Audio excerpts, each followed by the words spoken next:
Hola, buenas tardes. Mi nombre es Marcela Miranda y soy la profesora de Derecho Comercial y Laboral, ¿ya? En esta clase yo les voy a hacer un resumen introductorio a la materia del derecho comercial. Pero vamos a partir primero por definiendo lo que es el derecho, ¿ya? Y esto siempre lo hago en clase y yo le digo a los chiquillos, denme una definición de derecho. Bueno, el derecho es el conjunto de normas, de principios, de leyes, de resoluciones enmarcadas en un sistema de instituciones que regulan la conducta humana dentro de una sociedad con el objetivo de alcanzar el bien común, la seguridad y la justicia. Ya es importante tener un concepto de derecho. Y en base a este concepto, nosotros nos damos cuenta que el derecho está regulado no solamente por leyes, sino que también por principios, ya que son inspiradores del derecho. Tenemos un montón de principios, por ejemplo, uno de los principios que más se estudia en derecho es el principio de la buena fe. También el principio de la autonomía de la voluntad, que las personas pueden realizar todos los actos mientras no sean contrarios a la ley, a la moral y a las buenas costumbres. Tienen libertad de expresión, se podrían decir.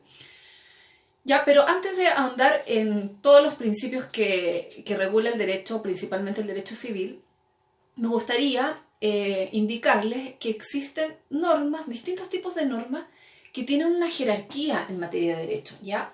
Una jerarquía porque existe un orden, ¿ya? Y dentro de este orden, lo primero, la ley que manda, o la ley madre, o la ley superior, le podríamos decir, es la Constitución Política de la República, ¿ya? Esa es la ley madre. Después de la Constitución Política de la República nacen otras leyes, existen otras leyes en esta jerarquía. Por ejemplo, los tratados internacionales, para algunos, tiene el mismo rango que una constitución, los tratados internacionales.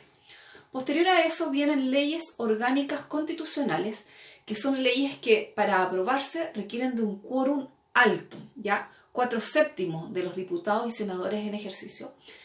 Después tenemos las leyes comunes, que es la que todos conocemos, y yo siempre en clase les pregunto a los chiquillos, les digo, a ver, ¿cuántas leyes conocen ustedes? Y me dicen, no sé, unas 100, 50, 500, y en realidad en Chile existen más de 20.000 leyes, ¿ya? Para que ustedes sepan, más de 20.000 leyes. Son las leyes comunes, conocemos por ejemplo la ley Emilia, que es la más conocida, o las últimas leyes que han salido, la ley de Cholito, ¿cierto? Son más de 20.000 leyes. Y después de estas leyes tenemos los decretos leyes y los decretos con fuerza de ley, ¿ya? Que hoy día existen algunos que fueron, digamos, dictados en 1975, en 1974, por ejemplo, tenemos el decreto ley 824, que es la ley de la renta, decreto ley 825, que es el código, la ley del IVA, y así existen un montón de decretos leyes y decretos con fuerza de ley. ¿Y cuál es la diferencia o la distinción que hay entre un decreto ley y un decreto con fuerza de ley? Bueno, tarea para la casa. Usted lo averigua. Entonces, existen, como les digo, diferencia entre un decreto ley, un decreto con fuerza de ley y una ley, ¿ya? Y tienen un rango inferior a la ley, podríamos decir. Y más abajo de ella, ya estamos prácticamente en la base de la pirámide, nos encontramos con otras normas que también regulan el derecho, pero tienen un rango más bajo. Y ahí encontramos, por ejemplo, los reglamentos, los oficios, las circulares. Por ejemplo, las circulares que emite el Servicio de Impuestos Internos. Son normas, pero de un rango inferior. Los reglamentos, por ejemplo, de condominio, son los que se emiten en ciertos y determinados condominios. O tenemos también los oficios que emiten, por ejemplo, la Dirección del Trabajo. Y existen un sinnúmero de normas que tienen distintas jerarquías. También es importante considerar dentro de esta jerarquía la jurisprudencia. Y siempre yo les digo a los chiquillos, tarea para la casa, prueba, cuando les hago quiz, les digo, ¿qué es la jurisprudencia? ¿Qué son? ¿Cómo les suena a ustedes? Bueno, para que no se les olvide, la jurisprudencia son un conjunto de sentencias. Y las sentencias son fallos. Una vez que se inicia un juicio, en los tribunales de justicia se dicta un fallo, que este fallo puede ser a favor o en contra de determinada persona. Pero muchos fallos sobre determinada materia van a formar jurisprudencia, ¿ya? Y eso también sirve, en definitiva, como una norma para regular el derecho.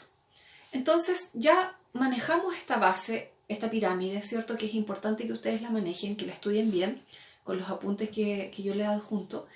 Y otra cosa que también es importante, que yo paso en la introducción al derecho, es manejar el derecho desde dos puntos de vista. Por ejemplo, desde un punto de vista tenemos el derecho privado y desde el otro punto de vista tenemos el derecho público.